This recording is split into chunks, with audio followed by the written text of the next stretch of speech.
അത് വീഡിയോയിലും ടെലഫോൺ ഈ ഐഫോണിലൊക്കെ കടന്നു വരുന്നുണ്ട്. ഓരോ പ്രമാദമായ വിഷയങ്ങളൊക്കെ അവതരിപ്പിച്ചുകൊണ്ടാണ് അവർക്ക് സബ്സ്ക്രൈബേഴ്സിനെ കൂട്ടാൻ വേണ്ടി ഉള്ള ടൈറ്റിലൊക്കെ ഇട്ട് ഉള്ള പ്രസംഗങ്ങളൊക്കെയാണ് വരുന്നത്. വിശുദ്ധിയും വേർപാടും എന്നുള്ള കാര്യങ്ങളൊന്നും കേൾക്കാറില്ല. ഈ അടുത്ത കാലത്ത് ഒരു പാസ്റ്റർ, ഞാനത് പറയാൻ ആഗ്രഹിക്കുന്നില്ല, കർത്താവായ യേശുവിനെ കുറിച്ചും വളരെ മോശമായൊരു ടൈറ്റിൽ ഇട്ടുകൊണ്ടാണ് ഇവിടെ ഈ യൂട്യൂബിൽ കൊണ്ടിട്ടത്. എന്താണെന്ന് ഞാൻ പറയുന്നത്, എനിക്ക് പറയുന്നതിൻ്റെ ലജ്ജാകരമാണ്. ഒരിക്കലും കേൾക്കാത്തതായ ഒരു പദപ്രയോഗമാണ് ആ ഒരു പാസ്റ്റർ ഉപയോഗിച്ചത്. ഇതാണ് കാലത്തിൻ്റെ പോക്ക്. സ്തോത്രം. ഓക്കെ, ദൈവസഭയുടെ അടിസ്ഥാന വേദോപദേശങ്ങൾ എന്താണെന്ന് ചോദിച്ചു കഴിഞ്ഞാൽ എല്ലാവർക്കറിയാം. മാനസാന്തരം, ജലസ്നാനം, പരിശുദ്ധാത്മാവിൻ്റെ സ്നാനം, ഇങ്ങനെ വിഷയങ്ങളെപ്പോലെ വിശ്വാസികളെ സംബന്ധിച്ചിടത്തോളം വളരെയേറെ പ്രാധാന്യം അർഹിക്കുന്ന ഒരു വിഷയമാണ് വിശുദ്ധ ജീവിതം എന്നുള്ളത്, അല്ലെങ്കിൽ വേർപാട്. സർവ്വലോകവും അശുദ്ധിയിൽ ആണ്ടുപോയാലും സ്വർഗീയ പൗരത്വമുള്ളവർ ഒരിക്കലും വിശുദ്ധിയുടെ പ്രമാണത്തിൽ നിന്നും വ്യതിചലിക്കുകയില്ല. നന്മയാൽ തിന്മയെ ജയിക്കണം. ആമേൻ, ഹല്ലേലൂയ. നന്മയാൽ തിന്മയെ ജയിക്കണം. പത്രോസ് പറയുമ്പോൾ നമ്മൾ വായിച്ചു, അതായത് ഇതൊന്ന് വായിക്കാം. 1 പത്രോസ് 2:9 ഒന്ന് വായിക്കേ. 1 പത്രോസ് 2:9. നിങ്ങളോ അന്ധകാരത്തിൽ നിന്ന് തന്റെ അത്ഭുത പ്രകാശത്തിലേക്ക് നിങ്ങളെ വെളുത്തവന്റെ സൽഗുണങ്ങളെ പോഷിക്കാൻ തക്കവണ്ണം തിരഞ്ഞെടുക്കപ്പെട്ട ഒരു ജാതിയും രാജകീയ പുരോഹിത വർഗവും വിശുദ്ധ വംശവും സ്വന്തം ജനവും ആകുന്നു. വായിക്കണം. Thank you. സ്തോത്രം. തിരഞ്ഞെടുക്കപ്പെട്ട ഒരു ജാതിയും രാജകീയ പുരോഹിത വർഗവും വിശുദ്ധ വംശവും സ്വന്തം ജനവുമാകുന്നു. സ്തോത്രം. വിശുദ്ധ വംശം. ആദ്യകാല വിശ്വാസികളെ വിശുദ്ധന്മാരെന്നും അവരുടെ വിശ്വാസത്തെ നിർവാജ്യ വിശ്വാസമെന്നും ബൈബിൾ തന്നെ സാക്ഷ്യപ്പെടുത്തിയിട്ടുണ്ട്. റോമാലേഖനം 1:3 വായിക്കാം. റോമർ 1:3.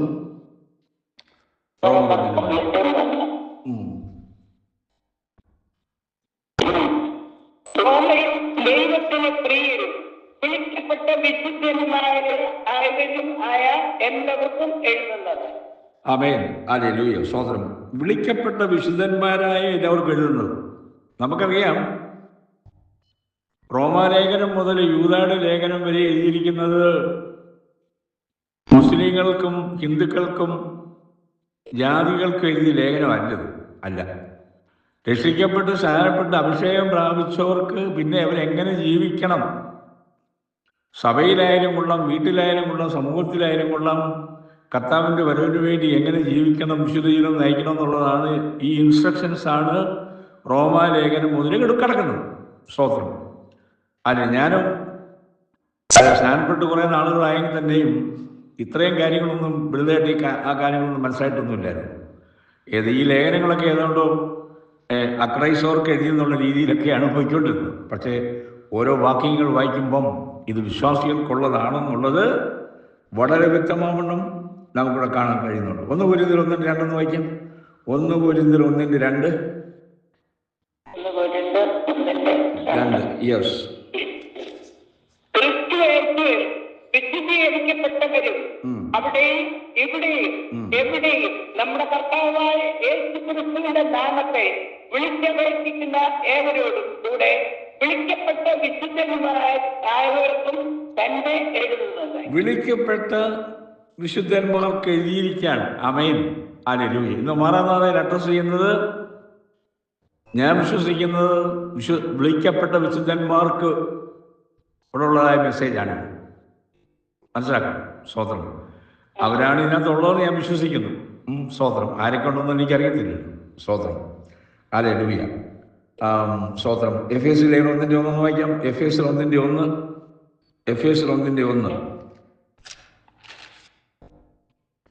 ദൈവേഷ്ടത്താൽ ക്രിസ്തുയേശുവിന്റെ അപ്പോസ്തലനായ പൗലോസ് എഫേസോസിൽ ഉള്ള വിശുദ്ധന്മാരും ക്രിസ്തുയേശുവിൽ വിശ്വാസികളും ആയവർക്ക് എഴുതുന്നത്. അതെ, എഫേസോസിൽ വിശുദ്ധന്മാർക്ക് എഴുതിയിരിക്കുകയാണ്. ഹല്ലേലൂയ. കഴിഞ്ഞ ദിവസം ഒരു ദേവദാസൻ എഴുതിയത് ഞാൻ വായിക്കുന്നുണ്ട്. എഫെസോസ് എന്ന് പറയുന്നതാണ് the capital city of Christian religion, അല്ലെ ക്രിസ്ത്യൻ സമൂഹം. എഫെസോസിലെ പൗലോസ് 3 വർഷം താമസിച്ച് അവിടെ സഭ തുടങ്ങിയിരിക്കുന്ന അവിടാണ് ഇതിൻ്റെ ക്യാപിറ്റൽ ഏരിയ ആണ്. സ്തോത്രം. അപ്പോൾ എഫെസോസിൽ ഇരുന്നാണ് താൻ കൊരിന്ത്യ ലേഖനം എഴുതിയിരിക്കുന്നത്. കൊരിന്ത്യ ലേഖനം എഴുതിയിരിക്കുന്നത്. ഓക്കെ, സ്തോത്രം. പക്ഷെ ഒരു കാര്യം ഇത് പറഞ്ഞപ്പോൾ ഒരു കാര്യം ഓർമ്മ വരികയാണ്. എഫെസോസ് സഭ സ്ഥാപിച്ചു, ക്രിസ്ത്യൻ ക്യാപിറ്റൽ അതായിരുന്നു. സേലം കൃപാൻ എന്ന് പറഞ്ഞൊരു ദൈവദാസൻ എഴുതിയ ലേഖനം കഴിഞ്ഞ ദിവസം വായിച്ചപ്പോഴാണ് എനിക്ക് മനസ്സിലായത് എഫെസോസ് എന്ന് പറയുന്ന പട്ടണം. പക്ഷേ എഫെസോസിനെ കുറിച്ച് ഒരു ദൂതുണ്ട്. നമുക്കറിയാം, വെളിപ്പാട് വായിക്കുന്നുണ്ട്. എഫെസോസിനോട് പറഞ്ഞു, നിന്റെ ആദ്യ സ്നേഹം വിട്ടുകളഞ്ഞു എന്നൊരു കുറ്റം പറയാനുണ്ട്. അല്ലെ, നല്ല സഭയാണ്, പക്ഷെ ആദ്യ സ്നേഹം പോയി. ഹല്ലേലൂയ. നമ്മൾ ചരിത്രം പഠിക്കുമ്പോൾ നമുക്കറിയാം, സ്തോത്രം, നമ്മൾ ബെന്തിക്കോസുകാർ കേരളക്കരയിൽ ബെന്തിക്കോസിന്റെ ചരിത്രം എടുക്കുകയാണെന്നുണ്ടെങ്കിൽ 100 വർഷം കൂട്ടിക്കും. 1920 അല്ല 1915 100 120 വർഷം ഒക്കെയായി. ഇപ്പം എങ്ങനെ ഇരിക്കുന്നു ആത്മീയ മേഖല? നമ്മൾ ചരിത്രം പഠിക്കുമ്പോൾ ആത്മീയത്തിൽ എഫെസോസ് സഭ പൗലോസ് കണ്ണുനീരോടുകൂടി പാർത്ത് സ്ഥാപിച്ച സഭയാണ് എഫെസോസ് സഭ. പക്ഷെ അവിടെ ദൈവാത്മാവ് പിന്നെ ചില വർഷങ്ങൾ കഴിഞ്ഞപ്പോൾ പറയാൻ, നിന്റെ ആദ്യ സ്നേഹം വിട്ടുപോയി, ഒന്നൊരു കുറ്റം പറയാനുണ്ട്. നമുക്കറിയാം. സ്തോത്രം. ഹല്ലേലൂയ. തുർക്കിയിലോട്ട് പോയി കഴിഞ്ഞാൽ 7 സഭകളുണ്ടായിരുന്നു. 7 സഭകളോടുണ്ടായിരുന്നു. ഇന്ന് അവിടെ ഒരു ക്രിസ്ത്യാനിയും ഇല്ല. അവിടെയല്ലേ സഭകൾ ക്രിസ്ത്യാനികൾ ഉണ്ടാകേണ്ടത്. അവിടെയുള്ള ക്രിസ്ത്യൻ ദേവാലയം പോലും അടുത്ത കാലത്ത് തന്നെയും തുർക്കിയിലെ ഏറ്റവും പ്രധാനപ്പെട്ട ദേവാലയം അത് മോസ്കാക്കി മാറ്റി. നിങ്ങൾ വായിച്ചു കാണുമായിരിക്കും, മാറ്റി. അപ്പം ആത്മീയ മേഖല എങ്ങനെ ഇരിക്കുന്നു? നമുക്കറിയാം, നീനവേ പട്ടണത്തിൽ അവർ ഉപവസിച്ചു, യോന സുവിശേഷം അറിയിച്ചു. മൃഗങ്ങൾ പോലും 3 ദിവസം ആഹാരം കഴിച്ചിട്ടില്ല. അവരുടെ ഉപവാസം വളരെ സ്ട്രോങ് ആയിരുന്നു. അവർ 100-120 വർഷം ചരിത്രം പഠിക്കുമ്പോൾ അവരുടെ ആത്മീയ നിലവാരം 100 വർഷമേ നിന്നുള്ളൂ. 120 വർഷം കഴിഞ്ഞപ്പോൾ തകർന്നു പോയി. ഹല്ലേലൂയ. എന്തുകൊണ്ട്? ലോകസ്നേഹം, വിശുദ്ധിയും വേർപാടും നഷ്ടപ്പെട്ടു. പക്ഷെ നീനവേക്കാരെ കുറിച്ച് കർത്താവ് പറയുന്നുണ്ട്. നീനവേക്കാർ എഴുന്നേറ്റ് നിങ്ങളെ ന്യായം വിധിക്കുമെന്ന് പറഞ്ഞിട്ടുണ്ട്. അപ്പൊ നീനവേക്കാരുടെ മാനസാന്തരവും ക്രിസ്തീയ ജീവിതവും 100% യേശു അംഗീകരിച്ചു. മനസ്സിലാക്കും. അപ്പൊ അവർ നല്ല വിശ്വാസികളായിരുന്നു. പക്ഷെ പോയി. ഇന്ന് കേരളക്കരയിലെ ബെന്തിക്കോസ് 100-120 വർഷം മുമ്പ് തുടങ്ങി വെച്ചു. ഇന്നെങ്ങനെ ഇരിക്കുന്നു? ഇന്ന് ഏത് രീതിയിലായി പോയിക്കൊണ്ടിരിക്കുന്നു? നാം മുന്നോട്ടാണോ പുറകോട്ടാണോ? ആളിന്റെ എണ്ണപ്പെരുപ്പത്തിലല്ല ദൈവം നോക്കുന്നത്, വിശുദ്ധിയും വേർപാടും. സഭയിലില്ലെന്നുണ്ടെങ്കിൽ കർത്താവിന്റെ വരവെങ്കിൽ എടുക്കപ്പെടുകയില്ല. എണ്ണം നോക്കിയതുകൊണ്ടും വലിയ സഭകൾ പണിഞ്ഞ് വലിയ മാൻഷൻ പോലുള്ളതായ ബിൽഡിങ്ങുകളൊക്കെ പണിഞ്ഞതുകൊണ്ട് ആ സഭയെല്ലാം വലുതാവും, അത് ദൈവത്താൽ വിളിക്കപ്പെട്ടതാണെന്ന് പറയാനൊക്കത്തില്ല. ഇല്ല. നമുക്കറിയാം, പഴയ നിയമത്തിൽ എത്ര പേരായിരുന്നു മുന്നോട്ട് നയരൂപ പുസ്തകം വായിക്കുന്നത്? 25,000 30,000 പേര്. ഓർമ്മയുണ്ട്? 30,000. അതെ. അവരിൽ 300 പേരെയാണ് ദൈവം സെലക്ട് ചെയ്തത്. 1% മാത്രം, only 1%. ബാക്കിയെല്ലാം വീട്ടിൽ പോയിക്കളാൻ പറഞ്ഞു. വീട്ടിൽ വയ്ക്കൂ. അവർ നക്കിക്കുടിച്ചു. മറ്റവരങ്ങനെയല്ല. ലോകത്തോടുള്ള പ്രതിബദ്ധതയിലായിരുന്നു അവർ വെള്ളം കുടിച്ചത്. അതവരെ ടെസ്റ്റ് കേസ് മനസ്സിലാക്കണം. 1% മാത്രമേ അവർ രക്ഷപ്പെട്ടുള്ളൂ. ഹല്ലേലൂയ. ഇന്ന് നമ്മുടെ സഭകളിലെ എണ്ണം കണ്ടുകൊണ്ട് നമ്മൾ വലിയ സഭയാണ്, എടുക്കപ്പെടാൻ പോകുന്നതെന്നും വിചാരിക്കണ്ട കേട്ടോ, വിചാരിക്കണ്ട. ഹല്ലേലൂയ. കർത്താവ് പറഞ്ഞു, കർത്താവിൻ്റെ വരുമെങ്കിൽ ഒരാൾ കിടക്കേ കിടക്കും, വേറൊരാളെ എടുക്കും, വയലിൽ ഒരാളായിരിക്കും, വേറൊരാളെ എടുക്കും. ഇതൊക്കെ കർത്താവ് പഠിപ്പിച്ചിട്ടുള്ള കാര്യങ്ങൾ തന്നെയാണ്. അപ്പം ആദ്യകാല വിശ്വാസികൾ വിശുദ്ധന്മാരായിരുന്നു. നമ്മുടെ പിതാക്കന്മാർ ഒന്നാം തലമുറയും രണ്ടാം തലമുറയും വിശുദ്ധന്മാരായിരുന്നു. ഇന്ന് നമ്മൾ വിശുദ്ധന്മാരാണ്. ഇന്ന് നമുക്ക് നമ്മളെ തന്നെ പരിശോധിക്കാം. ഈ 2026 വർഷം സ്തോത്രം പറയുമ്പോൾ ഒരുപാട് കാര്യങ്ങൾ ഓർമ്മ വരികയാണ്. ഇപ്പൊ തന്നെ 2026 ഇന്നലെ ന്യൂയോർക്ക് സിറ്റിയിൽ അവിടുത്തെ മേയർ പിന്നെ ഖുറാൻ കൈപിടിച്ചുകൊണ്ട് സത്യപ്രതിജ്ഞ ചെയ്തു. എൻ്റെ ഹിന്ദുവായിട്ടുള്ള എൻ്റെ കൂടെ കോളേജിൽ പഠിച്ച എൻ്റെ കൂട്ടുകാരൻ ഇന്നലെ എന്നെ വിളിച്ചതിനോട് സങ്കടകരമായ ഒരു കാര്യം പറഞ്ഞു.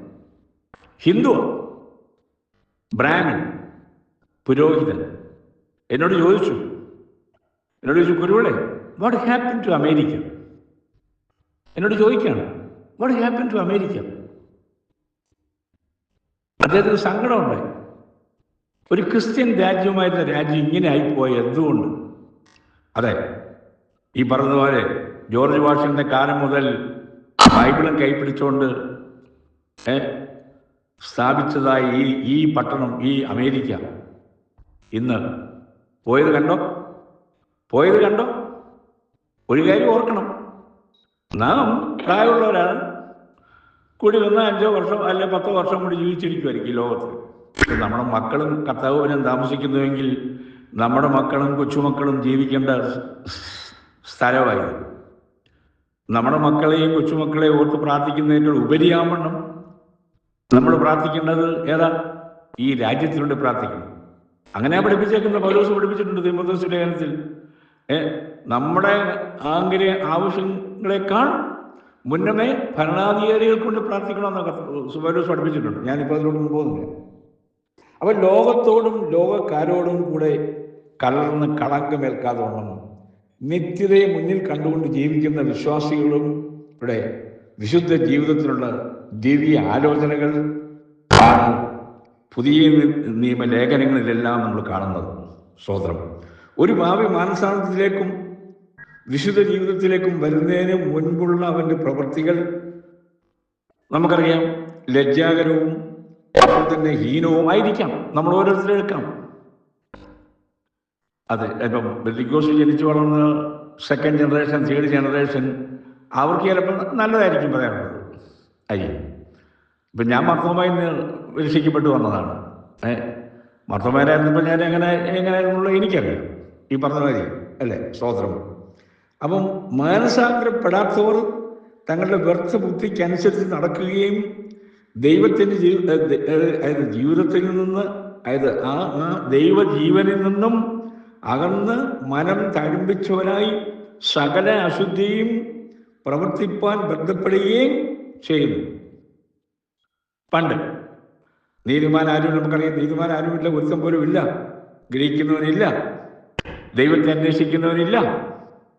എല്ലാവരും വഴിതെറ്റി ഒരുപോലെ കൊള്ളരായി തീർന്നു വചനത്തിൽ എഴുതിയിട്ടുണ്ട്. അപ്പം ദൈവം പരിശുദ്ധനായിരിക്കുന്നത് പോലെ തന്നെ അവൻ്റെ നാമവും വിശുദ്ധമാണ്. സ്തോത്രം. അതെ, അപ്പൊ ദൈവം ആഗ്രഹിക്കുന്നു. ലേവ്യാപുസ്തകം 11:44 വായിക്കാം. ലേവ്യാപുസ്തകം 11:44, 11:44.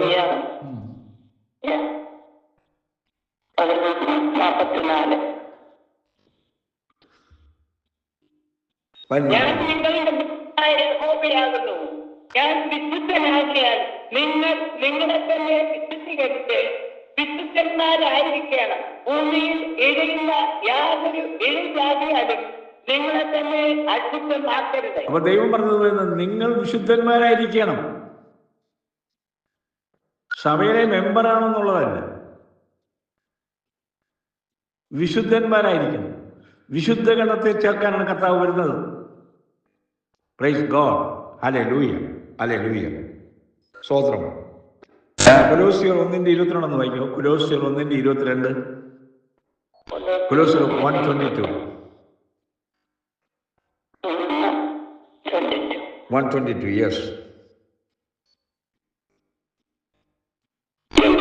അവന്റെ മുൻപിൽ വിശുദ്ധരും നിഷ്കളങ്കരും കുറ്റമില്ലാത്തവരുമായി അവൻ ഇപ്പോൾ തന്റെ ജഡശരീരത്തിൽ തന്റെ മരണത്താൽ നിരപ്പിച്ചു. ആമേൻ. ഹല്ലേലൂയ. എന്നെ സംബന്ധിച്ച് എനിക്കൊരു സ്വഭാവമുണ്ട്. വേദോസം വചനം വായിച്ചിട്ട് പറയണമെന്നുള്ള എൻ്റെ ആഗ്രഹം. എന്താ അറിയോ? ആർക്കും പിന്നെ ഡിനൈ ചെയ്യാൻ പറ്റത്തില്ലല്ലോ. അതാണ് അല്ലേ. Thank you sorry. മറ്റേത് എനിക്കങ്ങ് പറഞ്ഞു പോകാമല്ലോ. മറന്നതായാലും 1 മണിക്കൂർ പ്രസംഗിച്ചു, ഓക്കെ, അങ്ങ് പറഞ്ഞങ്ങ് പോകാമല്ലോ. നോ, പ്രൂഫ് ചെയ്യണം. എല്ലാത്തിനും വചനം വായിച്ച് ആരും പിന്നെ തർക്കിക്കാൻ വരരുത്. പ്രൂഫ്. കുഞ്ഞോട് എനിക്ക് അത് എഗ്രി ചെയ്തല്ലോ. Thank you. Praise lord. അപ്പം സ്തോത്രം. മാനസികമായ നിലയിൽ ഓരോ മനുഷ്യരുടെയും ഇഷ്ടം തങ്ങളുടെ മക്കൾ അല്ലെ നമ്മളെപ്പോലെ ആയിരിക്കുന്നത് പോലെ നമ്മുടെ പിതാവ് നമ്മളെക്കുറിച്ച് ആഗ്രഹിക്കുന്നത് ഞാൻ വിശുദ്ധനായിരിക്കുന്നത് പോലെ നിങ്ങൾ വിശുദ്ധനായിരിക്കും.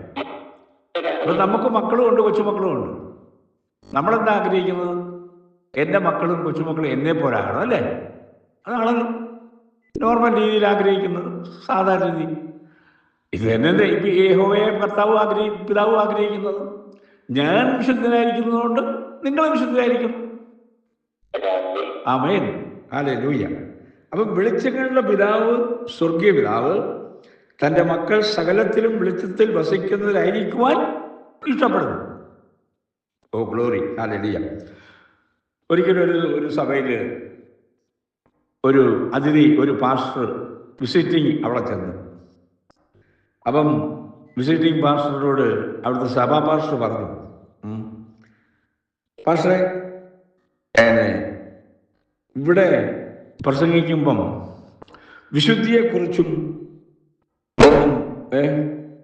വിദ്യാർത്ഥികളൊന്നും പറയണ്ട കേട്ടോ. വിസിറ്റിംഗ് പാസ്റ്ററോട് സഭാ പാസ്റ്റർ പറഞ്ഞു, പാസ്റ്ററെ, വിശുദ്ധിയെക്കുറിച്ചൊന്നും ഇവിടെ വലുതായിട്ടൊന്നും പറയണ്ട കേട്ടോ. കാര്യം അപ്പം പാസ്റ്റർ ചോദിച്ചു, എന്താ കാര്യം പറഞ്ഞത്, ഇവിടെ മദ്യപാന്മാരുണ്ട് ഈ സഭയ്ക്കകത്ത്, സിഗരറ്റ് വലിക്കുന്നവരുണ്ട്. അതുകൊണ്ട് വിശുദ്ധിയെക്കുറിച്ചൊന്നും പറയരുത് കേട്ടോ. അവർ ഈ സഭയുടെ തൂണുകളാണ്. ആര്? ഈ മദ്യപിക്കുന്നവരും സിഗരറ്റ് വലിക്കുന്നവരും ഈ സഭയിലെ തൂണുകളാണ്. വിശുദ്ധിയെക്കുറിച്ച് പറഞ്ഞു കഴിഞ്ഞാൽ പിന്നെ നാളെ ഒരു സഭയെ വരത്തില്ല. സഭയുടെ ഇൻകം കുറയും. അതുകൊണ്ട് പാസ്റ്റർ ദയവായിട്ട് വിശുദ്ധിയെക്കുറിച്ചൊന്നും പറയരുതേ. നിങ്ങൾ ആരെങ്കിലും അങ്ങനെ പറഞ്ഞിട്ടുണ്ടോ? ഏതെങ്കിലും വിസിറ്റിംഗ് പാസ്റ്ററോട്, പാസ്റ്റർ ഇന്ന രീതിയിൽ പ്രസംഗിക്കണേ ഉണ്ടോ? കാര്യം മറന്ന പ്രയർ ഫെലോഷിപ്പാണല്ലോ. ഇന്ത്യയിൽ നിന്നും അമേരിക്കയിൽ നിന്നൊക്കെ ഉള്ളവർ കേൾക്കുന്നുണ്ടല്ലോ. ഒരു സഭയിലുള്ളവരല്ലല്ലോ, പല സഭക്കാരാണല്ലോ. അതുകൊണ്ട് സ്വതന്ത്രം. അപ്പൊ ഇതെല്ലാവർക്കും ബാധകമാണ്, അല്ലേ? പിന്നെ ആ സഭാ പാസ്റ്റർ പറഞ്ഞു, വല്ല കണ്ണന്റെ പ്രസംഗമോ അബ്രഹാമിന്റെ കഥയോ ഏലിയാവിന്റെ കഥയോ ഒക്കെ പറഞ്ഞു അങ്ങ് പ്രസംഗിച്ചു മതി. അപ്പൊ എത്ര ലജ്ജാവഹമാണ്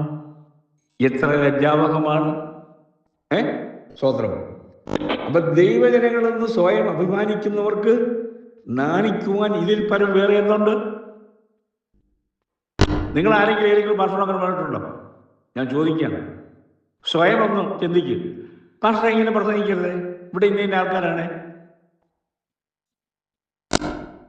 അപ്പൊ ദൈവരാജ്യത്തിന്റെ കാവൽ ഭടന്മാരെ ഇരിക്കുന്ന നാം അത് പറഞ്ഞ ഒരു കാര്യം ഓർക്കുകയാണ്. തീത്തോസിന്റെ ലേഖനം 2:15 വായിച്ചേ. തീത്തോസ് 2:15, ടൈറ്റസ് 2:15. ഇത് പൂർണ്ണ ഗൗരവത്തോടെ പ്രസംഗിക്കുകയും പ്രബോധിപ്പിക്കുകയും ശാസിക്കുകയും ചെയ്യാൻ ആരും നിന്നെ തുച്ഛീകരിക്കരുത്. ആമേൻ. ഹല്ലേലൂയ. അതെ, ഇത് പൂർണ്ണ ഗൗരവത്തോടെ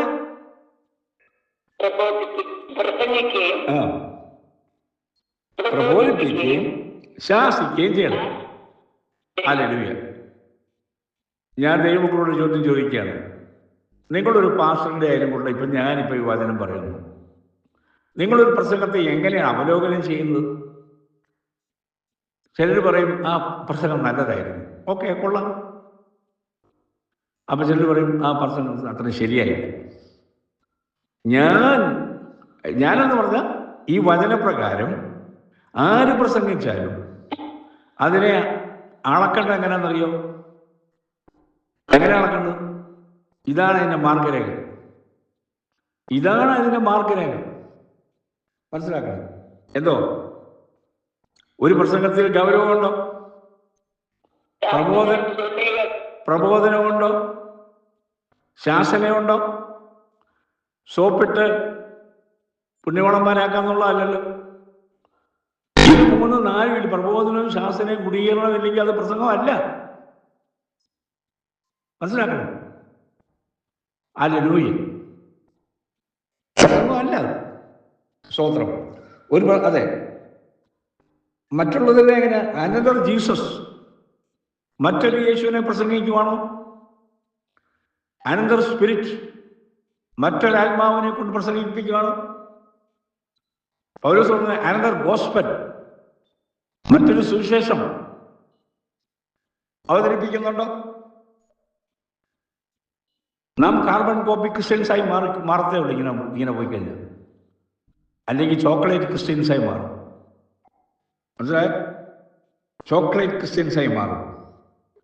നമ്മൾ 2 തെസ്സലോനിക്കർ 1-3 വരെ ഒന്ന് വായിക്കാം. 2 തെസ്സലോനിക്കർ 1-3 എന്ന് വായിച്ചേ.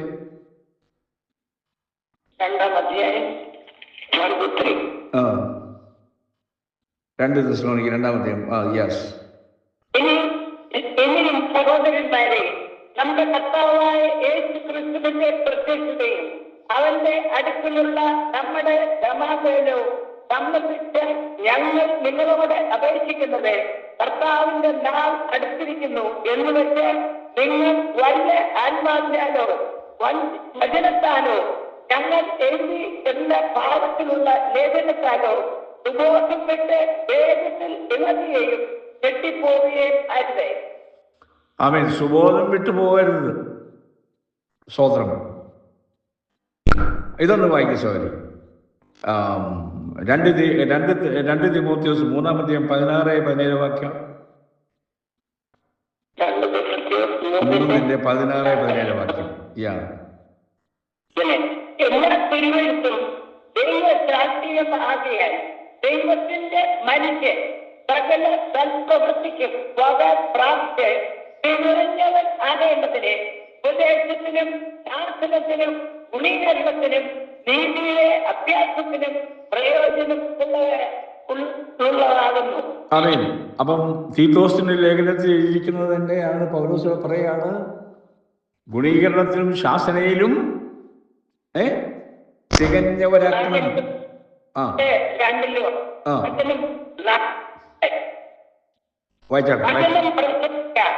സമയത്തിലും അസമയത്തിലും ഒഴിഞ്ഞു നിൽക്കുക. സകല ദീർഘക്ഷമയോടും ഉപദേശത്തോടും കൂടെ ശാസിക്കാം, പ്രബോധിപ്പിക്കാം. ഹല്ലേലൂയ. പുറത്താതെ സ്വന്തം മോഹങ്ങൾ കൊത്തവണ്ണം ഉപദേശകന്മാരെ പെരുക്കി സത്യത്തിന് ചെവി കൊടുക്കാതെ കെട്ടുകൾ കേൾക്കാൻ തിരികെയും ചെയ്യുന്ന കാലം വരും. കെട്ടുകഥ കേൾക്കുന്ന ഉപദേശം. സ്തോത്രം. ഹല്ലേലൂയ. ദൈവമക്കളെ, സ്തോത്രം. ഞാൻ പറഞ്ഞല്ലോ, പൗലോസ് പറഞ്ഞ ഒരു പ്രസംഗത്തെ അളക്കേണ്ട എങ്ങനെയാണ്? ശാസന, പ്രബോധനം, ഗുണീകരണം. ശാസന, ഉപദേശത്തിന്റെ ഓരോ കാറ്റുകൾ അടിച്ചുകൊണ്ടിരിക്കുകയാണ്. പൗലോസ് ഓൾറെഡി വാണിംഗ് തന്നു കഴിഞ്ഞു. അത് ഇന്ന് കൂടി. ഞാൻ പറഞ്ഞല്ലോ, യൂട്യൂബിൽ പൈസ കിട്ടാൻ വേണ്ടി കർത്താവായ യേശുവിന്റെ ഞാനത് പറഞ്ഞല്ലോ, പറയാൻ ലജ്ജാകരമാണ്. ഒരു കേരളത്തിലെ ഒരു പാസ്റ്റർ ടൈറ്റില്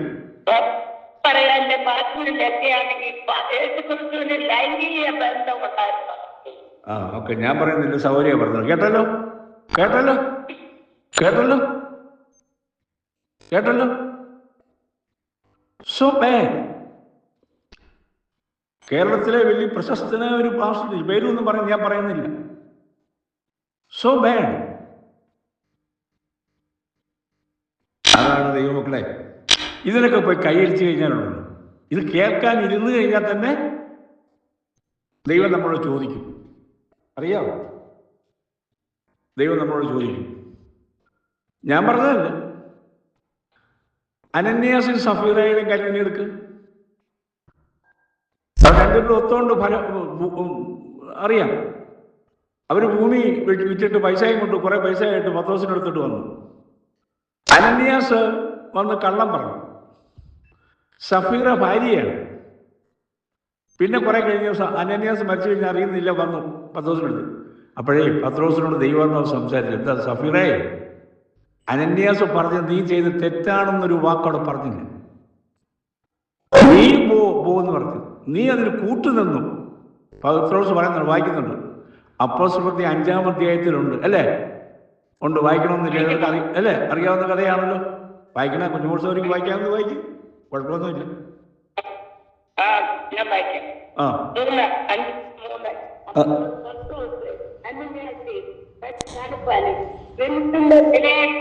എടുത്തു വെക്കാനും സാത്താൻ നിന്റെ ഹൃദയം കൈവശമാക്കിയത് എന്ത്?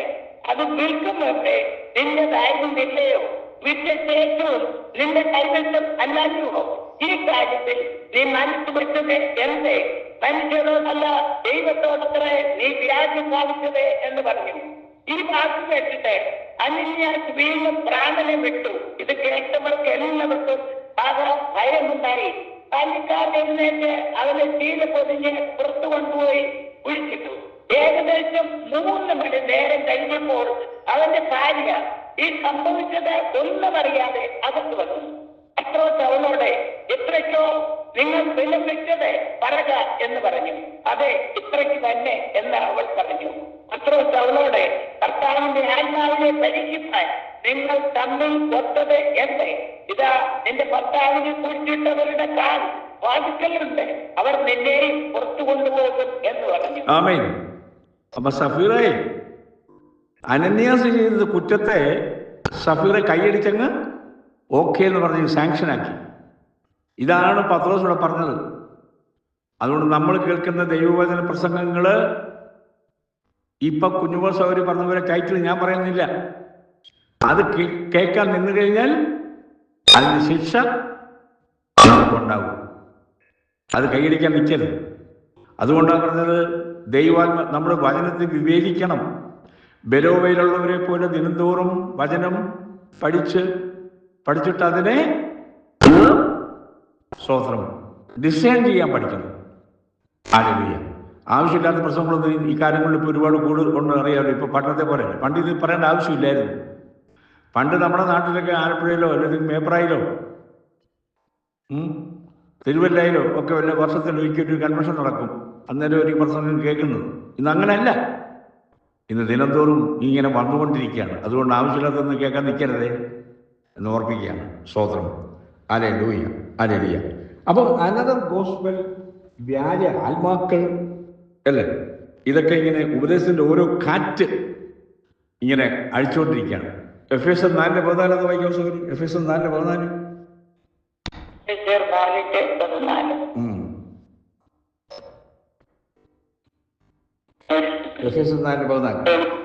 അങ്ങനെ നാം ഇനി മനുഷ്യരുടെ ചതിയാലും ഉപായത്താലും തെറ്റിച്ചു കളയുന്ന തന്ത്രങ്ങളിൽ കുടുങ്ങിപ്പോകുവാൻ തക്കവണ്ണം ഉപദേശത്തിന്റെ ഓരോ കാറ്റിനാൽ അലഞ്ഞൊഴുകുന്ന ശിശുക്കൾ ആയിരിക്കാതെ സ്നേഹത്തിൽ സത്യം സംസാരിച്ചുകൊണ്ട് ക്രിസ്തു എന്ന തലയോളം സകലത്തിലും വളരുവാൻ ഇടയാകും. ആമേൻ. നമ്മൾ പറയുന്നതായ ദൈവവചനം this is not for sale, barter or trade. ഇത് കച്ചവടത്തിനുള്ളതല്ല. Pastors are not for sale. Pastors എന്ന് പറയുന്നവര് കച്ചവട ചരക്കല്ല. ഇപ്പൊ താങ്ക്സ് ഗിവിങ്ങിനും ക്രിസ്മസിനും ഒക്കെ ഓരോ സാധനങ്ങൾ കടകളിലൊക്കെ അല്ലേ ഡിസ്കൗണ്ട് പ്രൈസിൽ കൊടുക്കുന്നുണ്ട്. വചനത്തെ യഥാർത്ഥമാവണ്ണം ഉള്ളതുപോലെ പറയുവാന്നൊക്കെ കൊണ്ടാണ് ദൈവം ഓരോരുത്തരെയും വിളിച്ചിരിക്കുന്നത്. I am not for sale. അല്പം മുമ്പ് പറഞ്ഞ പോലെ ദൈവദാസൻ വിസിറ്റിങ്ങിന് വന്നപ്പം പക്ഷേ ഇന്ന രീതി പ്രസംഗിക്കണേ. ഇവിടെ കള്ളു കുടിക്കുന്നവരുണ്ട്, വല്ല കഥയൊക്കെ പറഞ്ഞ് പ്രസംഗിച്ചാൽ മതി. No, pastors are not for sale. മനസ്സിലാക്കണം. സ്തോത്രം. അതെ ലൂയ്യ. അതെ ദൈവമക്കളെ സ്തോത്രം. ഞാനിത് പറഞ്ഞപ്പോൾ ഒരു കാര്യം ഓർമ്മ വരികയാണ്. സ്തോത്രം. അതെ ലൂയ്യ.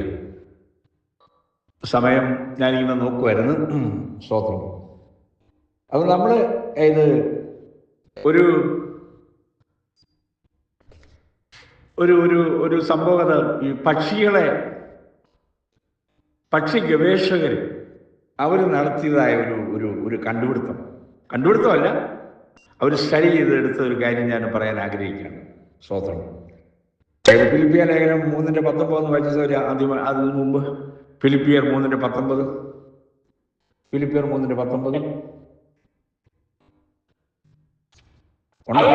അവരുടെ അവസാനം നാശം, അവരുടെ ദൈവം വയറ്, ലജ്ജയായതിൽ അവർക്ക് മാനം തോന്നുന്നു, അവർ ഭൂമിയിലുള്ളവരെ ചിന്തിക്കുന്നു. ആമേൻ. സ്തോത്രം. കഥ വളരെ ക്ലിയറാണ്. കഥയല്ല, നടന്ന സംഭവമാണ് ഈ പറയുന്നത്. ഒരു കുന്നിന്റെ മുകളിൽ ഒരു വള്ളിക്കുടുകകളിൽ ഒരു കൂട്ടം മയിലുകൾ താവളമടിച്ചിട്ടുണ്ട് ഒരു ഏരിയയിൽ. അപ്പം ഈ നമുക്കറിയാം മയിലുകൾ നല്ല അതിന് ചിറകുകൾ ഇങ്ങനെ വിടർത്തിയിടുമ്പം വളരെ മനോഹരമാണ് കാണാൻ. പല മയിലുകളെല്ലാം കൂടെ നല്ല ഭംഗിയാണ് കാണാനായിട്ട്. അപ്പം ഈ മയിലുകൾ നൃത്തം ചെയ്യാറുണ്ട്. കൂട്ടമായിട്ട് വരുമ്പം ഇത് നൃത്തം ചെയ്യും. അപ്പം അനേക സഞ്ചാരികൾ നൃത്തം കാണാൻ വന്ന് നിൽക്കും. അതെങ്ങനെ അവർ കാട്ടിൽ ഒളിഞ്ഞു നിന്നാണ് കാണുന്നത്. ജനങ്ങളെ കണ്ടു കഴിഞ്ഞാൽ അതങ്ങ് സ്റ്റോപ്പ് ചെയ്യും. ഓക്കെ. അപ്പോൾ ആളുകൾ ഒളിഞ്ഞു നിന്ന് മയിലുകൾ നൃത്തം കണ്ടുകൊണ്ടിരിക്കുമ്പം ഇത് കണ്ണിനിമ്പം പകരുന്നതും ഒക്കെ കാഴ്ചയാണ്. ഒരിക്കൽ ഒരു കൂട്ടം പക്ഷി നിരീക്ഷകർ, ഗവേഷകർ ഈ കുന്നിൻ്റെ മുകളിൽ വന്നിട്ട് ഈ മയിലുകളുടെ നൃത്തം കാണാൻ അവർ കുറ്റിക്കാടുകൾക്കിടയിൽ ഒളിച്ചിരുന്ന് ഈ മയിലുകളുടെ നൃത്തം ഇങ്ങനെ കണ്ടുകൊണ്ടിരുന്നു. പെട്ടെന്ന് ഈ മയിലുകളെല്ലാം നൃത്തം നിർത്തിയിട്ട് ഉള്ളിലേക്ക് ഇതങ്ങ് കയറിപ്പോയി. അപ്പം എന്തുകൊണ്ടാണ് മയിലുകൾ പെട്ടെന്ന് നൃത്തം നിർത്തിയതെന്ന ചോദ്യം ഈ പക്ഷി നിരീക്ഷകർക്ക് ഒരു പഠനം അവർ അന്വേഷണം നടത്തി. അവർക്ക് കിട്ടിയ മറുപടി നമ്മളാരും ഉദ്ദേശിക്കുന്ന രീതിയിലല്ല അതിന് മറുപടി കിട്ടിയത്. ഈ മയിലുകളുടെ കാലുകളുണ്ടല്ലോ, അത്ര ബ്യൂട്ടി അല്ല. കാലുകൾ നീളം കൂടിയ കാലുകളാണ്.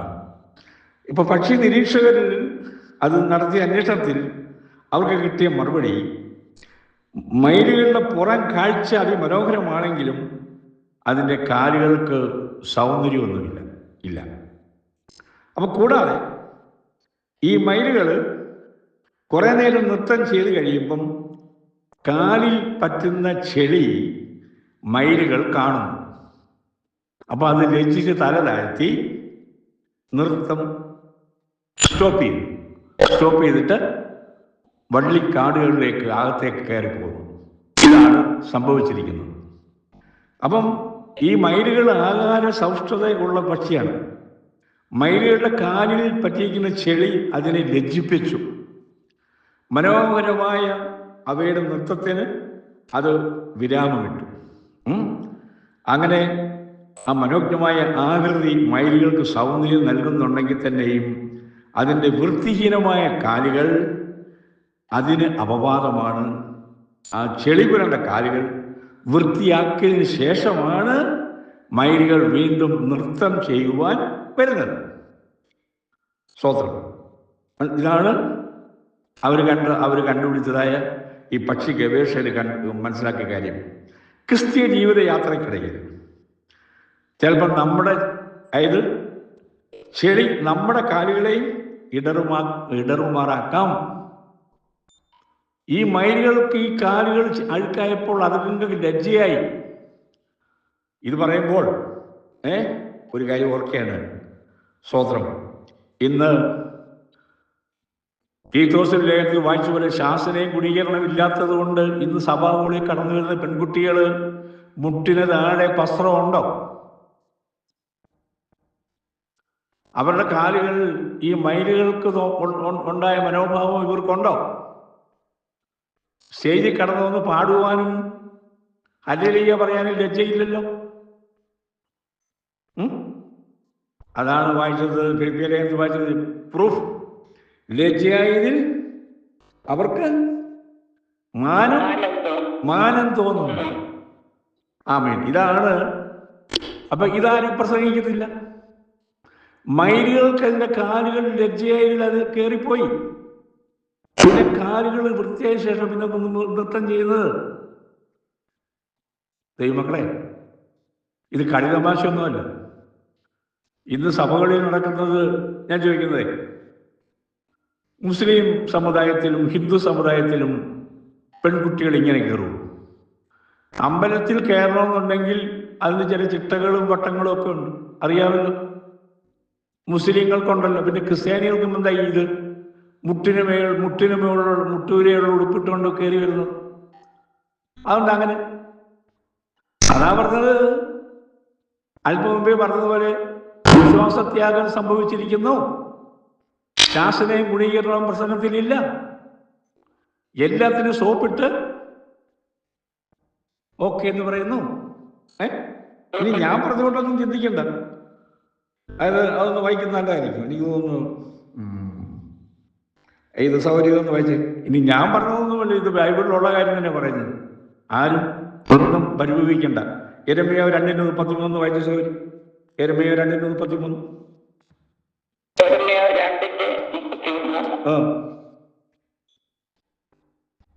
പ്രേമം അന്വേഷിക്കേണ്ടതിനെ നീ നിന്റെ വഴി എത്ര ചേലാക്കുന്നു. അതുകൊണ്ട് ഈ ദുർനടപ്പുകാരികളെ നിന്റെ വഴി അഭ്യസിപ്പിച്ചിരിക്കുന്നു. കേട്ടോ. അപ്പൊ ഞാൻ പറഞ്ഞാണ് പ്രേമം ഒന്നുകൂടി ഒച്ചത്ത് വായിക്കുന്ന സൗകര്യം. പ്രേമം അന്വേഷിക്കേണ്ടതിന് നീ നിന്റെ വഴി എത്ര ഇംഗ്ലീഷ് ഒന്നുകൂടി ക്ലിയർ. ഇംഗ്ലീഷ് ഒന്നുകൂടി ക്ലിയർ. അതൊന്ന് വായിച്ചേ. Why thinnest thou thy way to seek love? Therefore thou also don't the wicked one thy way. Why trim as your cloth?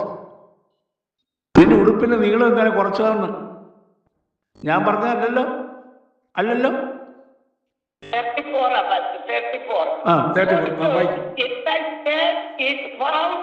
The blood of the soul of the poor innocent, I have not found it by secret search, but upon all this. ഉടുപ്പിന്റെ വിടുപ്പിലും കുറ്റമില്ലാത്ത സാധുക്കളുടെ രക്തം കാണുന്നു. ഭേദത്തിലല്ല നീ അവരെ പിടിച്ചത്. ഇവയെ കുറിച്ചൊക്കെ ഞാൻ ന്യായവാദം ധരിക്കും. പ്രേമം അന്വേഷിക്കേണ്ടതിനാണ് നീളം കുറയ്ക്കുന്നത്. പ്രേമം അന്വേഷിക്കാനാണോ പള്ളിയിലോട്ട് വരുന്നത്? അതോ ആരാധിക്കാനാണോ വരുന്നത്? ഹല്ലേലൂയ. എനിക്കറിയാം ചിലർക്കൊന്നും ഇഷ്ടപ്പെടത്തില്ലെന്ന്. പക്ഷേ വചനത്തിൽ പ്രൂഫ് വെച്ചാണല്ലോ വായിച്ചത്, പറഞ്ഞത്. ബൈബിളിലെ പ്രൂഫ് വെച്ചാണല്ലോ. ഇല്ലാത്തൊന്നും ഞാൻ പറഞ്ഞിട്ടില്ലല്ലോ. അത് സ്വതന്ത്രം. അപ്പം ദൈവജനത്തിൻ്റെ ആരാധനയിൽ ദൈവം പ്രസാദിക്കണമെന്നുണ്ടെങ്കിൽ ദൈവജനം അവരുടെ എല്ലാ നടപ്പിലും വിശുദ്ധരായിരിക്കണം. ഹല്ലേലൂയ. ഹല്ലേലൂയ. ശുദ്ധീകരണം കൂടാതെ ആർക്കും, നമുക്കറിയാം 1 പത്രോസ് 1:15 വായിക്കുന്നുണ്ടല്ലോ, ശുദ്ധീകരണം കൂടാതെ ആർക്കും ദൈവത്തെ കാണാൻ പറ്റത്തില്ല. സ്തോത്രം. ഹല്ലേലൂയ. സ്തോത്രം. നമ്മളിൽ പാപമില്ല എന്ന് നമ്മൾ പറയുന്നുവെങ്കിൽ നമ്മൾ നമ്മളെ തന്നെ വഞ്ചിക്കുകയാണ്.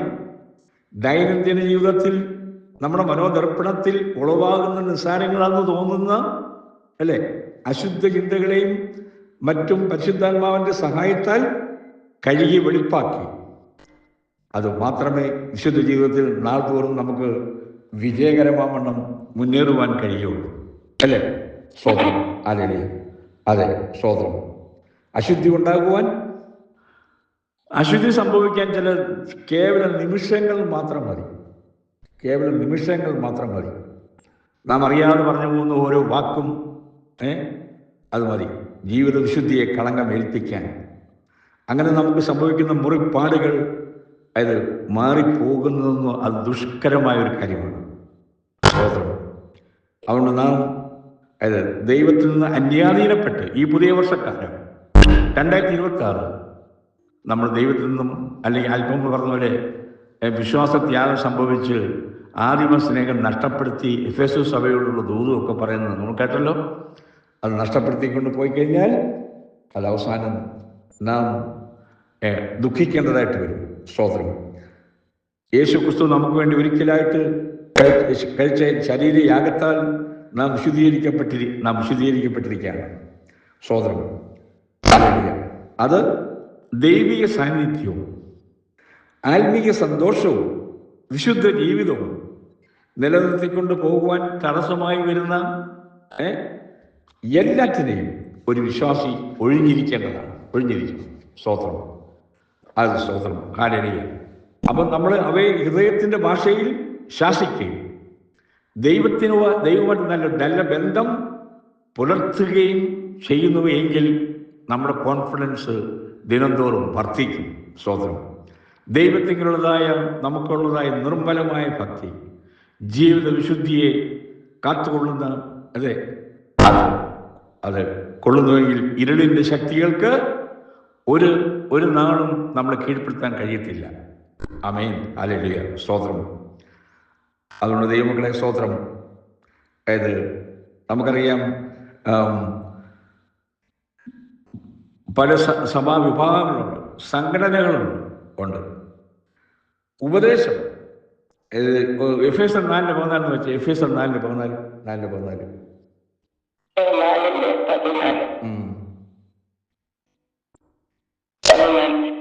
അങ്ങനെ നാം ഇനിയും മനുഷ്യരുടെ ചതിയാലും ഉപായത്താലും തെറ്റിച്ചു കളയുന്ന തന്ത്രങ്ങളിൽ കുടുങ്ങിപ്പോകുവാൻ തക്കവണ്ണം ഉപദേശത്തിന്റെ ഓരോ കാറ്റിനാൽ അലഞ്ഞൊഴുകുന്ന ശിശുക്കൾ ആയിരിക്കാതെ സ്നേഹത്തിൽ സത്യം സംസാരിച്ചുകൊണ്ട് ക്രിസ്തു എന്ന തലയോളം സകലത്തിലും വളരുവാൻ ഇടയാകും.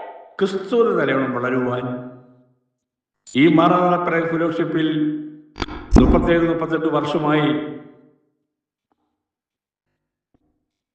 ഞങ്ങളെന്ന് പറയുമ്പം ചിക്കാഗോയിലുള്ളവരെ ആണ് ഉദ്ദേശിക്കുന്നത്. കാര്യം മറ്റു സ്ഥലങ്ങളിലുള്ളവരെല്ലാവരും ഇല്ലല്ലോ, അത് കാണുമായിരിക്കാം. അങ്ങനെ ആരാധനയിൽ കൂടെയാണ് ഈ പ്രസ്ഥാനം ഉടലെടുത്തത്. മനസ്സിലാക്കണം. പ്രസംഗം തന്നെയല്ലായിരുന്നു. അത് ഞാൻ ഏറ്റവും എപ്പോഴും പറയുന്നൊരു കാര്യം തന്നെയാണ്. അന്യഭാഷയിലും ദൈവിക ശക്തിയിലും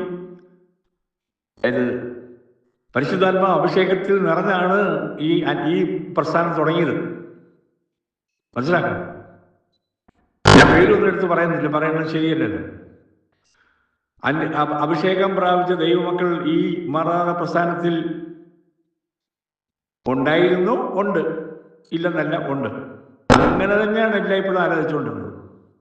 മണിക്കൂറുകളോളം ആരാധിച്ചിട്ടുണ്ട് ആദ്യകാലങ്ങളിൽ. ഞാൻ പലപ്പോഴും ഇപ്പോഴും ഓർക്കാറുണ്ട് അങ്ങനെ ഒരു കൂട്ടായ്മ ഉണ്ടായിരുന്നെങ്കിലെന്ന് ഇപ്പോഴും ആഗ്രഹിക്കുകയാണ്. പക്ഷേ സാധിക്കുന്നില്ല എന്നുള്ളത് വേറൊരു കാര്യം. സ്തോത്രം. അങ്ങനെയുള്ള ഒരു ആരാധന കൂടിയാണ് അത് വളർന്നു വരുവാൻ തൊക്കെ ഇടയായിട്ടുണ്ട്. അത് പറയാതിരിക്കാൻ ഒക്കത്തില്ലല്ലോ. സ്തോത്രം. നമുക്കറിയാം അല്ലേ, ഒരു ചരടിൽ ഒരു പുഷ്പം കോർത്തെടുത്താൽ അതൊരു പൂമാലയാകുന്നില്ല, ആകത്തില്ല. അത് ചരട് നിറയെ പൂക്കൾ കോർത്തിണക്കണം, അല്ലേ? അങ്ങനെ നമ്മൾ ഈ ചരട് നിറയെ പൂക്കൾ കോർത്തെടുക്കണം, എന്നാലേ ഒരു പൂമാലയാകത്തുള്ളൂ. ഈ മാറാത്ത പ്രസ്ഥാനത്തിൽ അതായത്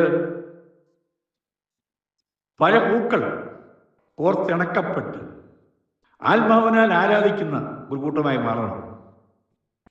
ഞാൻ ഓർക്കുന്നുണ്ട്, ഞാൻ ഈ അവസാനം പാട്ടുപാടി ഈ ഓൺലൈനിൽ അവസാനിപ്പിക്കുമായിരുന്നു. അപ്പോൾ എന്നോട് നമ്മുടെ തമ്പി തോമസ് എന്നോട് പറഞ്ഞു, ആൾക്കാരുടെ ഇറങ്ങിപ്പോകുമെന്ന് പറഞ്ഞു. ഒരു ദിവസം എന്നോട് പറഞ്ഞു. അത് പിന്നെ ഞാൻ പാടിയിട്ടില്ല.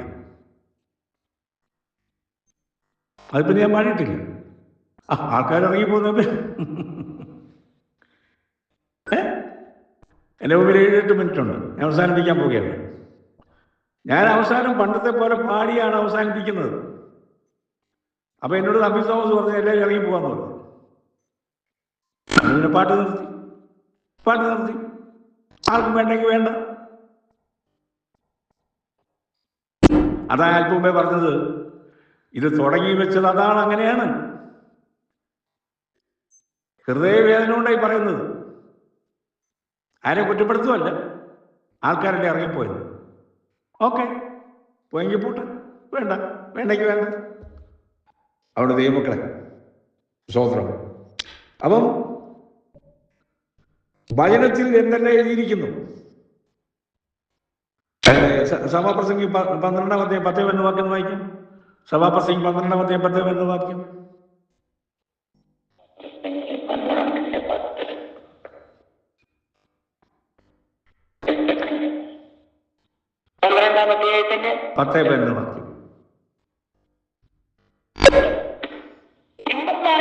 വാക്കുകളും നേരായി എഴുതിയിരിക്കുന്നവയും സത്യമായുള്ള വചനങ്ങളും കണ്ടെത്തുവാൻ സഭാപ്രസംഗി ഉത്സാഹിച്ചു.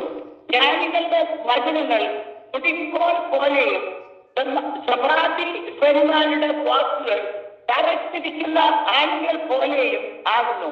അവ ഒരു ഇടയനാൽ തന്നെ നൽകപ്പെട്ടിരിക്കുന്നു. അവൻ ഇടയനാൽ നൽകപ്പെട്ടിരിക്കുകയാണ്. സ്തോത്രം. ഇതോടൊന്ന് വായിക്കും സഹോദരി. 2 യോഹന്നാൻ 9-ാം വാക്യം വായിച്ചേ. 2 യോഹന്നാൻ 9-ാം വാക്യം. 2 യോഹന്നാൻ 9.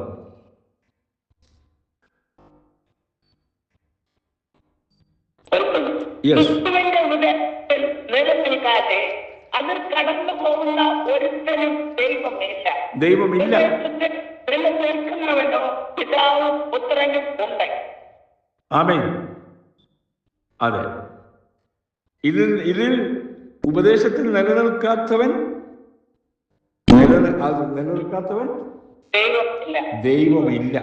ദൈവമില്ല. സ്തോത്രം. ഹല്ലേലൂയ. 5 മിനിറ്റുണ്ട്. അതായത് സ്തോത്രം. ഇതൊന്ന് വായിക്കും. 1 കൊരിന്ത്യർ 5-ാം അധ്യായം 11-12 വാക്യം വായിച്ചു. 1 കൊരിന്ത്യർ 5-ാം അധ്യായം 11-12 വാക്യം.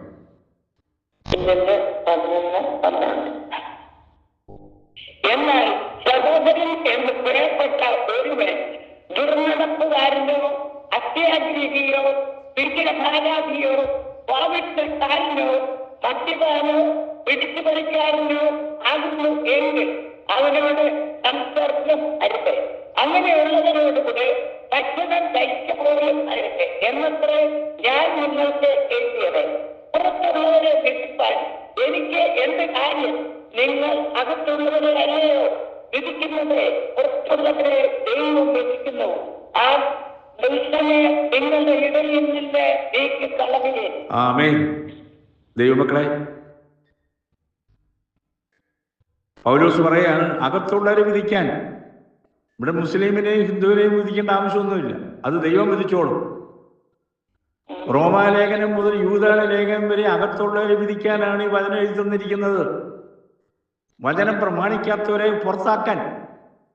അല്പമേ പറഞ്ഞ പോലെ മദ്യപാന്മാരുണ്ടെങ്കിൽ അവർക്ക് അനുകൂലമായി പ്രസംഗിക്കണമെന്ന് പറഞ്ഞാൽ അവരെ പുറത്താക്കണമെന്നാണ് പൗലോസ് പറഞ്ഞിരിക്കുന്നത്. ഹല്ലേലൂയ. അവരെ പുറത്താക്കണം. ക്രിസ്തുവിനെ സംബന്ധിച്ചുള്ള ആത്മീയ മർമ്മം നാം ഏറ്റെടുക്കുവാൻ നമുക്ക് താല്പര്യമുണ്ടോ? ആമേൻ. ഹല്ലേലൂയ. അതെ, അകത്തുള്ളവരെ ആണ് വിധിക്കേണ്ടത്. Thank you Jesus. ഹല്ലേലൂയ.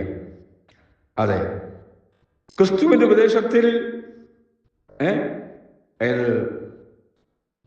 നിലനിൽക്കാതെ മാറി കടന്നു പോകുന്നവർക്ക് ദൈവമില്ല.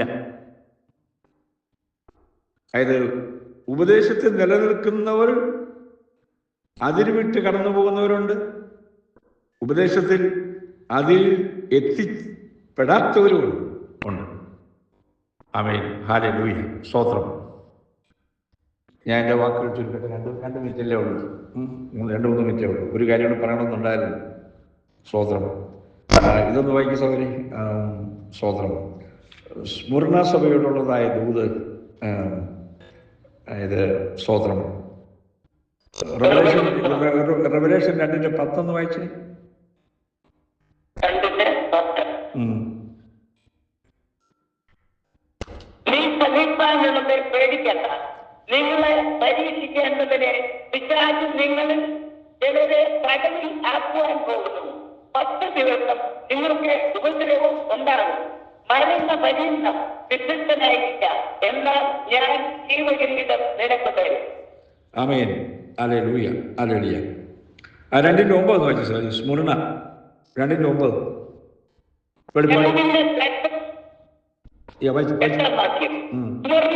സഭയുടെ ദൂതനെ എഴുതുക, മനുഷ്യനായിരുന്നു വീണ്ടും ജീവിക്കുകയും ചെയ്ത ആദ്യനും അന്തരമായവൻ അരുൾ ചെയ്യുന്നത്, ഞാൻ നിന്റെ കഷ്ടതയും ദാരിദ്ര്യവും നീ ധനവാനാകുന്നു താനും. തങ്ങൾ യഹൂദർ എന്ന് പറയുന്നു എങ്കിലും യഹൂദരല്ല, സാത്താന്റെ പള്ളിക്കാരായവരുടെ ദൂഷണവും അറിയും. ആമേൻ. സ്മുർണ സഭക്കാര് ദാരിദ്ര്യമാണ്, പക്ഷെ അവർ സമ്പന്നരാന്ന് അവർ പറയുന്നത് കണ്ടോ. അവർ ആത്മാവിൽ ദരിദ്രരായിരിക്കുമ്പോൾ അവർ സമ്പന്നരാണ്. അവർക്ക് നല്ല സർട്ടിഫിക്കറ്റ് കിട്ടി. അതേസമയം ലവോദിക്ക സഭയോട് എന്താ പറഞ്ഞിരിക്കുന്നത്? അവര് ക്ലെയിം ചെയ്തു ഞങ്ങൾ സമ്പന്നരാണ്, അല്ലേ? ലവോദിക്ക സഭയോട് പറഞ്ഞത് എന്താ പറഞ്ഞത്? 17-ാം വാക്യം 3:17. ആത്മാവ് സഭത്തോട് പറയുന്നത് എന്തെന്ന് ചെവിയുള്ളവൻ കേൾക്കട്ടെ. 3:17. ഞാൻ ധനവാൻ 17. ഞാൻ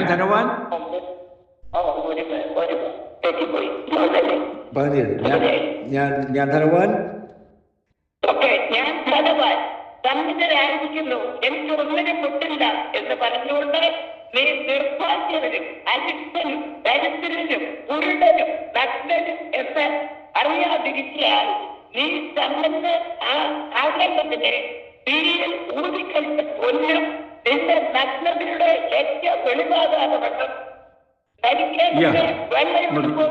നിനക്ക് കാഴ്ച ലഭിക്കേണ്ടതിനെ കണ്ണിൽ എഴുതുവാൻ ഏകവും എന്നോട് വിലയ്ക്ക് വാങ്ങുവാൻ ഞാൻ പറയുന്നു. 2 വാക്കുകൾ 2 സഭയോട് പറയുന്നു. ലവോദിക്ക സഭയോട് അവർ സമ്പന്നരാണ്, പക്ഷെ അവര് ആത്മാവിൽ എല്ലാം നഷ്ടപ്പെട്ട് കിടക്കുകയാണ്. സ്മുർണ സഭ ദാരിദ്ര്യ സഭ, പക്ഷെ അവർ ആത്മാവിൽ സമ്പന്നരാണ്. അതായത് വ്യത്യാസം മനസ്സിലാക്കണം. കാരണം ഇന്ന് സഭകളിൽ നമ്മൾ സമ്പന്നരാണ്. കേരളക്കരയിലുള്ളവരും അമേരിക്കയിലും ഗൾഫിലും ഒക്കെ പോയി പണം അങ്ങ് കൂടി. പക്ഷേ ലവോദിക്ക സഭയോട് പറഞ്ഞ പോലെ ഒന്നിനും കൊള്ളാത്ത രീതിയിലായി പോയി. സ്മുർണ സഭ ദരിദ്ര സഭ, പക്ഷെ അവർ ആത്മാവിൽ സമ്പന്നരാണ്. നമുക്ക് ഏത് വേണം? ഏത് സഭയിൽ നമ്മൾ നിൽക്കാൻ ആഗ്രഹിക്കുന്നു?